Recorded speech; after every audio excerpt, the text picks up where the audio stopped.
Nyogera maaso n'okubanga mutugoberera amanya gangenze waswa Emmanuel ntambuliddeko mu ngendo mpanvu ndi mu bitundu by'eno emakindye ekifo kyendimu kiri so executive naye amawulire gandeeseyo sigasanyu mawulire gannaku amawulire ga bloga munnange YouTuber munnange omanyi munnange embeera bwetuuka ku munno olina osituukira munolaba ogubadde mbeera ya bubbi obutakkirizika wabula nga kyensanzeewo kimazeemu amaanyi emboozi nekutuusibwa ku Beef Organic Access Building Kabulijjo Lubaga Road mukubirewo ku simu enamba y'essimu ebeera wansi ku screen connectinga naye omugambe akujjanjaba ensonga nga bwe ziri balina okujjanjala mukwano gwange ndabe kikyate kimutuuseeko n'omulanga gwankubidde nga buli kimba kisitudde mu nnyumba okukimalamu ndina omukulu Devosh Matovu okuva ku Celebrity Truck oleeta ssebo kugambe nti nitya muganda wange obulamu bwo bubaawo obulamu era ndowooza nawo bwe mba ng'essaawa eno nkyassa nawonye ekyo kyo kikulu kuba omuntu watuukire okujja mu nnyumba nga weebase n'atwala kumpi buli kimu ekiki ekyokozesa mu bulamu obwa bulijjo si kyangu n'akuleka nga weebase Devosh one I want to it's my first time okutuukawo naye ndaba ebikomera ebiwanvu nekino kyetuli mu kiwanvu yani kyekyo ekikomera kiwanvu kiri executive buli kimu kwe kiri obubbi bwatandise butya okutuuka okukubba ne babba ne neighbor ekiro de Saturday yes tubeera n'omudigido ku BBS show ey'ekiro shooting nakoze ekiro kati nenyuka saawa zabadde kumpi 10 saawa abalabye ku status zange ne saawa nezikyaliko ezitanako expiringa WhatsApp saawa 10 nga mbagamba ndi mu kudda waka nga maze okukola n'abalabye binabadde nkola ekiro ku status kwebiri saawa ezo zennyini kati nga ndi mu kudda waka nenzija ewaka driver nandeeta nanteekaawo wa BBS nenyingira naye mu kujja nasanze wa main gate akageti akatininga kagule wayingidde akageti akatono kagule yeah bulijjo kaba kagule kalina okubanga kagale wasanze kagule nasanze wagule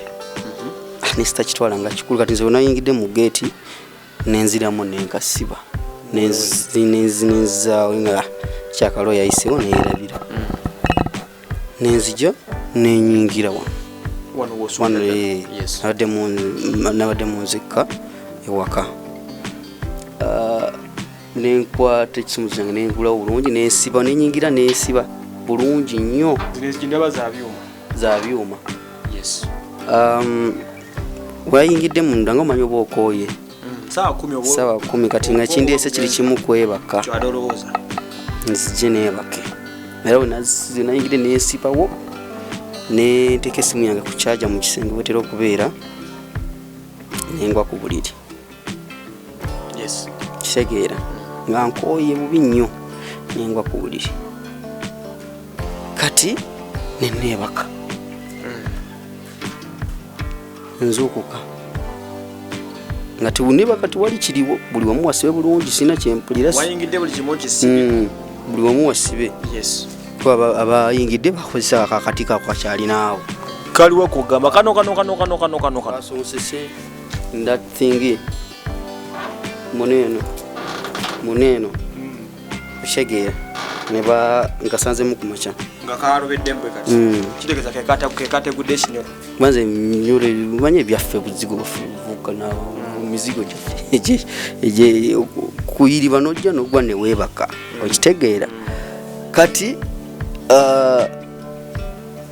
ziwera saawa 4 ez'okumakya nze ne mba nsuza ebweru ziwera saawa 11 nemba nakeba dakiika 3 weziwera 11 tulo tundaga nti mba nina okuzuuka kuba nze tukola morning show ku BBS kati kyankwata mu mutwe Monday to Friday kisaabu ezi mba nina okuba nzuukuse saazuukuse bulijjo 11 oba otunula oba olina okukola sabula twecce sumulula twecce eyo ku BBS leero okubayingidde saawa 10 n'otazuukuka sizuukuse nzuukuse saawa zigenda mu 5 ez'okumakya those are 6 hours nga webase nga simanyi kiri kungulu bwenzukuse nenkwata essimu yange mumanyi ffe ba YouTuber ngende ndabe story kyeriwo gyenyiza otandika gyensookerako okwata of course essimu gyensookeddeko ndabe ekiriyo kati ngenda olaba wenatadde essimu ekyajinge ndabawo kyaja yokka simu kika ki iPhone zino ezaffe eza bulijjo oba ziri ezakolamu eza bulijjo mbadde nakajja upgradinga by the way nga nakadda ku 12 Pro Max obadde okola 12 Pro Max yes oba nagirako shootingisewa nsoma iPhone 12 Pro Max yesente meka eri mu million kati eri million kitundu kati million nyane kitundu 12 Pro Max otyo eyo bagitutte kati nga nina n'endala ekikaki ino Samsung eno gyolaba bagita batya Samsung S10 Plus yo yasigadde bweti yasigaddewo kati waliwo ne ogamba iPhone eri gyedwadanga shootingisa yes ekwata ebifaananyi editing ekolaki byonna ebikola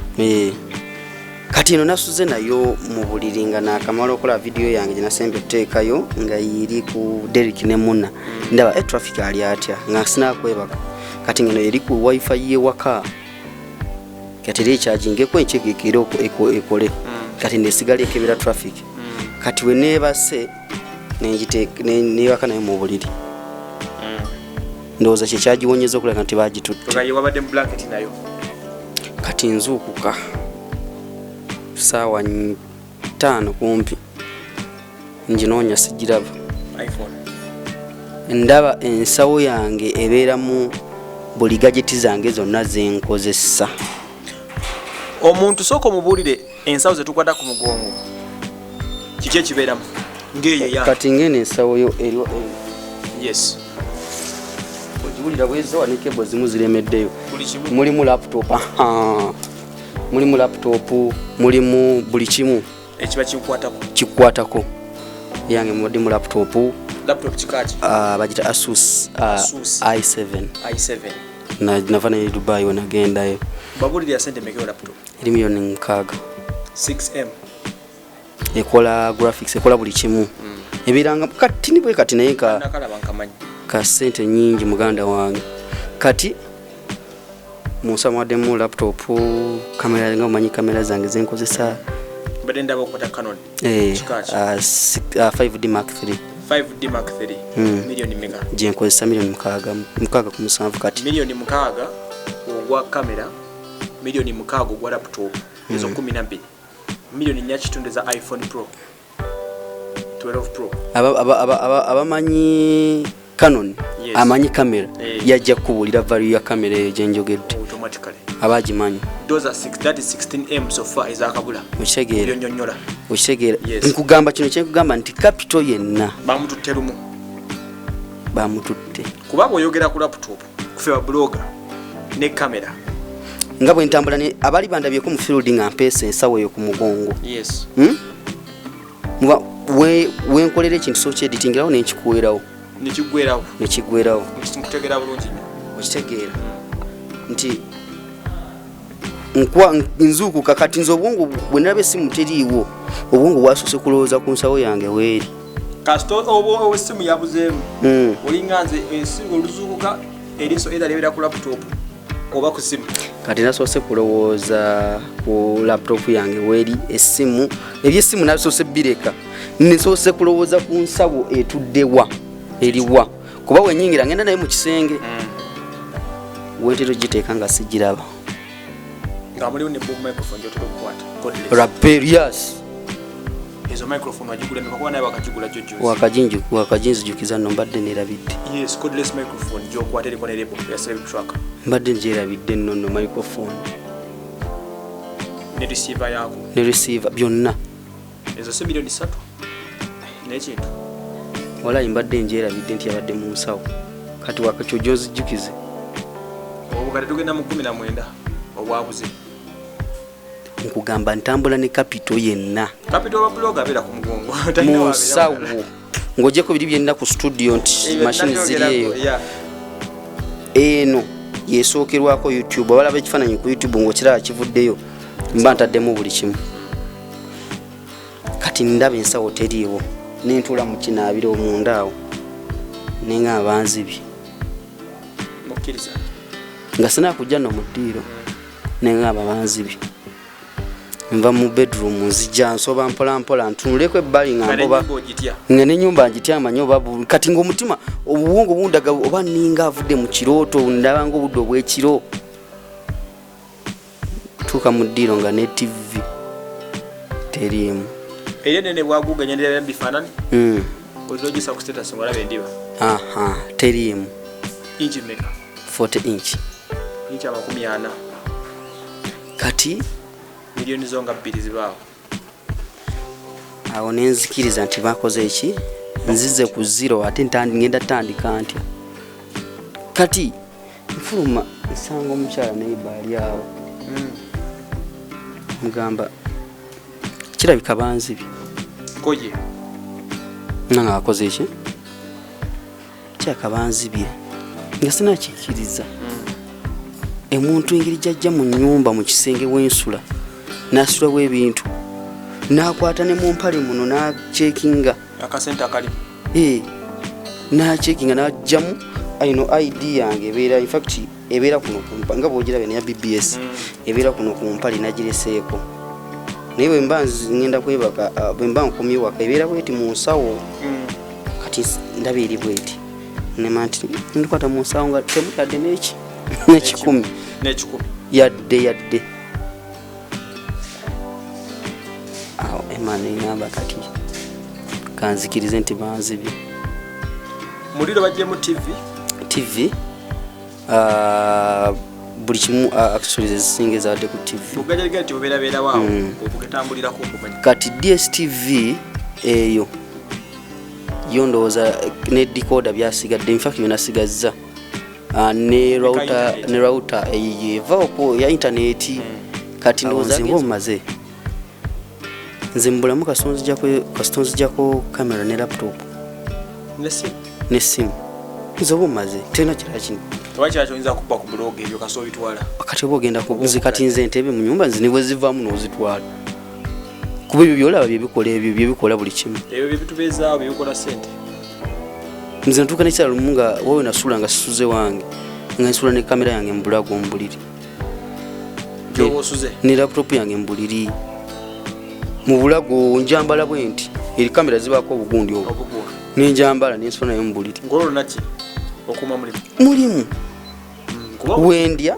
eyo kamera yeddiye maama ye taata yendiisa oshegeera irabira n'abantu bange bensobola okuyamba kitegeere so kati emukutwalira wamu tujja yingira munda olabe TV abadde tujja kukakasa nti buli kimu bakipanguludde n'essimu zange teziriiko essaawa nabakuba ku simu zange ne namba waliwo ampaddeko ku layini ye ayina layini 2 muno mwalimu enamba ye Dubai layini ye Dubai ngigyemu nemuli nanyazika layini ye nenjiteekamu kati essimu zange teziriiko zonna ze mumanyi waliwo router gyentambula naye ya internet wali ogirabyeko enebako obuntu buna byonna byabadde mu nsawo kwegamba nti eyanzibye yantutte omutima gwange gwonna nti yabadde akumanyi nnyo kuba yabbye byansonga ayinza okuba nga nayinza wamukuba wamukisa bukisa nga olukusa lwamukute kuba bwabanga yazze nga agenderedde nze tebayinza ate kubba wa neighbor ono neighbor bamubbye temwina wasikaali wano sikaali waali munaye waaba omubuuza ebibuuza gange kuba yatonnye matama ntengu awuza kimu enkuba yatonye ekiro enkuba yatonye era enkuba yafuyiridde ekiro naye wenatuukidde wano nga tewali nkuba ng'ate ebintu mu ebiri nizija neneebaka sawa 10 abatubbye bazze sawa 11 nga bukya so ensonga za Devosh Matovu celebrity track man si byangu inze siba oluvugiro ne akanzo kentuko wamanyi kitegeeza kuga nti bakubyeko ensawo ya muganda wange foba kamera nobo omuzindalo guno n'essimu oba onyonyodde. Devosh tukoze tutya wawe tutandikidde kati sina wakutandika oba ebintu ebyabuze si bya miliyoni emu oba bbiri ebintu byabukadde nabukadde bwa nsimbi byo byagenze naye nga kyoma kiri kimu banzibye nga mwendi mu nnyumba bulijjo mpulira nga babinyumya nti basobola okujja ne bakubba ne bakujja ku buliri kwewebase ne bakussa wansi ne bakuteeka wansi n'okera nga n'ekitanda kyo kiriiko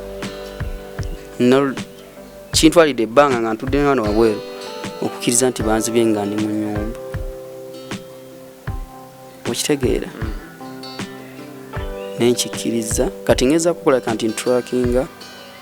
essimu eyo tulabe oba tusobola okugiza bw'ofuna artist ekimu ku byo ogumirako osobola okufuna ekimu n'omanya nti kigenda kijja kuntuusa aba batwala ebingi obanga omubbi gyali eyo ng'alaba kuba essimu gye babyesize zino ezaffe eza bulijjo ezizama tozikwata kozi nga genda gyebasabwe basaawo kamera eyo nkulu nnyo essimu nyangu yakuzaawo naye kamera project eziri ku laptop kuwambadde nga nabo okola graphics kuliko n'emirimu gy'abantu ati mbuuza ekimu ng'ovudde ku kyabyaki studio ebadde ebogimanagingera ku computer ki wembeera wonna ku laptop nsobola controllinga n'eri nsobola controllinga kati nze kyensaba kiri kimu nti address batwala laptop eyo kwamuwaddemu era password nti bw'ogigulayo kulima tibasobola ogiyiwa tasobola ku accessinga bintu byange okitegeera bwakola ati nga bwe bagitutte tasobola kugula okulaba biri mundu balina ogiyiwa ate bw'ogiyiwa oba tosobola ku accessinga buli kimu okitegeera okwata emikolo oba togikwata emikolo sigikwata emikolo egyo gya lugezigezi lungi naye nina obulango ninako binyimba ninako bwe bityo nina projects za YouTube interviews ezimu zembadde sina ku uploadinga ku editinga projects ziri omu zijute omuntu awulira emboozi alowooza mukadde awulira nga ebintu y'okusaaga naye tuli mu miliyoni ya 3 kudda waggulu yo business gye baatutte kitegeera nze okujja wano nti ojjo tukole interview eno omuntu ayinza okulowooza lwaki azze bwe ŋŋambye Emma nti banzibye nange nga bwe mba munamawulire kyensooka okulowooza kangende ndabe kyali wange kye bakoze ki okitegeera bwe ŋŋambye nti jangu nenga jangu okitegeera mbadde sobola kugobera wala naye ndowooza buli kimu kibaawo lwa Katonda amanye lwaki kyabaddewo nze nebaza Mukama Katonda nti nkyali mulamu era mbakuzukuka ekiro nendaba ku bantu abadde banziba osanga singa oli mugenzi singa kati ndi mufu kubanga yabajjidde ebintu bibiri eyira ggwe oba bintu kati gwe bw'olemerayo bintu tubitwala ebiseera bisinga emboozi ngeno noonya n'amagezi gowa muno nga togalaba okujjako okumukumaakuma kyekyokka era abaneetaaga ennamba ngenda giteekako ku WhatsApp katono kuba nyani yagimpadde egambye yali yavaako ne ku mobile money teriiko naye njagala ati singa oneetaaze nga kweri ennamba eri teriiko nga tondaba just for emergency eri nzija kuzireplacinga naye nga nkyaliko ennamba sina nagikwata nno namuntu gibampadde katolaba bw'ogikutezo n'obwongo bugikwata sina bufuna kati nagiwandiiseewa ye esembyo 85 nyiga star 120 hash ejja kugireeta baba Airtel sabitegeera star 120 hash ejja kujja yene esembyo 85 eri 0707 plus 256 07 plus 256 7070 wait wait yes then 18185 nkanji baddiremu mu ntegere yaffe y'amangu kwata enamba empya Devosh kwali eri 07 0M 8 85 kanjiddemu katono 07007 0M 8M 85 yenambe empya kosobola connectinga erine kufuna ku WhatsApp ngenda tena gendako kati naye kati wona vira wano ngenda kuba njitadde ku already kwe mudakika nga 2 n'okubanga emaze somako ngenda kugiteeka ku WhatsApp in case obone netaze so abalingana ngobadde onoonyeza kweri enkadde nga tonda takyaliyo eno singa eziri ngenda ziri pressinga tomorrow Monday naye sofa ezo ne namba yeriko era naba nakunoonya nga projects zigenzeeyo bulungi mu budde kweza YouTube uploads bamanyete ebintu si byangu laptop tewali kamera tewali esimu tewali microphone tewali kwegamba celebrity track abanaginoonya kumpeyo nga togirabako as of now kamera tewali laptop tewali kyovola ebintu ngenda kuterenga mutambula ne bakira nti badde bakubanja bonna sinna nyamanja kiri awo mpozi nga abadde ansuubiza project najimpa kubanze nze muntu zembadde ninako zembadde nsigaza nga just ababomu mbayamba buyambi saawa eno bayamba nti nkolerako kino kitegeera tewali ganti simanyi waliwo amanja nti mwekweka bwabanga gyali nti amanja nti project asobola okwogera nti mubanja project nedda abasinga oluusi abaana kutuukirira nagamba njala kunyambako wano nyamba kundaga kino kikola kitya nkolera kano bwe butyo project ezimu zibadde naye ze ssente ziri za business kumpi zabadde ziwedde ezimu so ziri covering eri ku server yange eri ku studio kitegeera bwetyo Devosh tujja ku interviews zembadde sinaku uploadinga zo zizinuma ezo teziza butakuluma exclusive eziruma kiri kamera nani kugobeda recording ngo oli ku set ojiroka nekale kati tujagenda mu nyumba katugatulabeko mu nyumba tulabwe efanana kuba yonkalu sinkalu abantu batisa nti nkalu ndaba mu ntebe zokka empozo nkalu kuba kusinzira kuba blogger nga bwe nokubera nabyo kuba kati ntebe ogigula wiki ejjano gizaaho ntebe nati ngamba ne bateri mu nyumba kasa internet yebako nebisigadde fe tukolera tukoledde kale katuyingireko munda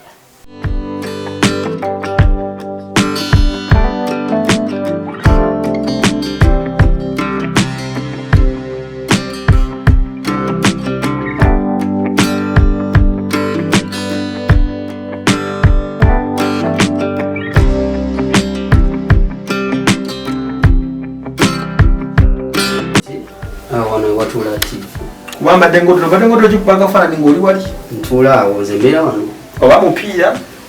ndabira wano TV kati obwaguga bwange bwabututte 40 inch wano iyo yagenze ntula wano netulawo yagenze nebera waawe byamangu wonna yagenze kati DSTV eno yo yawonye kyalina amasanzu ojiraga kweli bakuddemu nkuule nesigala kati no router ya internet ya home wifi internet ye waka yes kati ni connected kule mulongoti gwebwe kati ala connection bintu biwanvu nyo bigenda musumbu okubijjajja mu bitegeera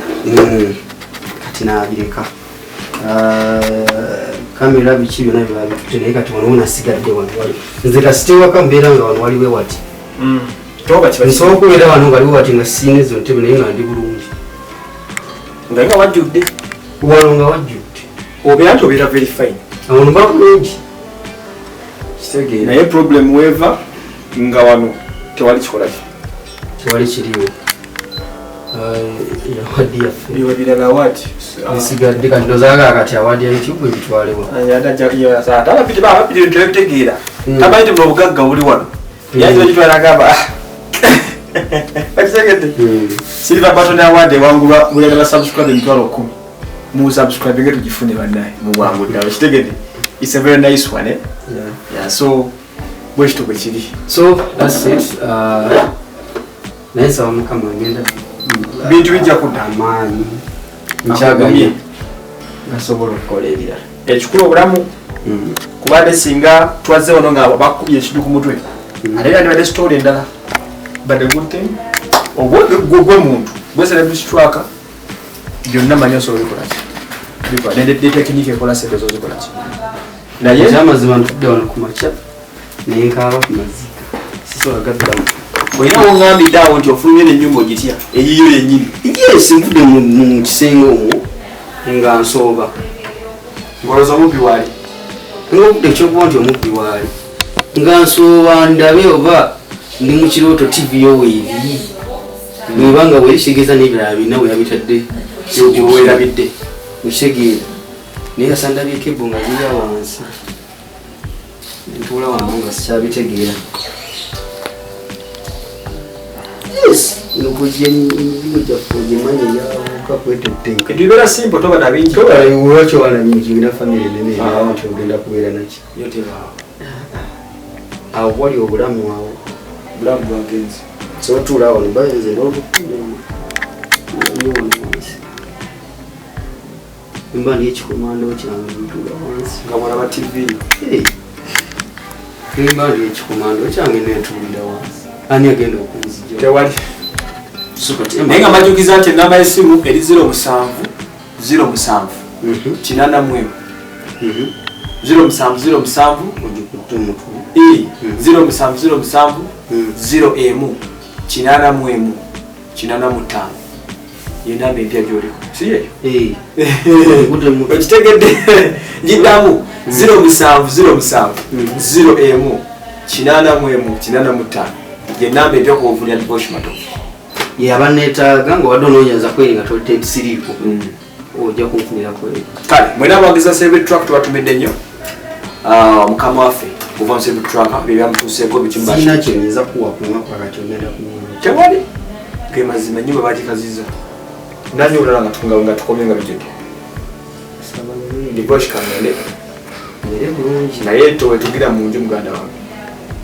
ntyamuka naye tewetuga beera mukakamu teri agenda kukola omubireza kudda olyabye tebakulimba ekyo abakikoze eki abakimaze just mugengaye ne mukama wame baye yakulira wano abateteze student kubanda bawalungi nekatengeje batetegerikeko kitegeera binakubba ku nnaku ezisemberedde ebyo bibangawo muganda wange mbatadde kati musubscribing mbere bungi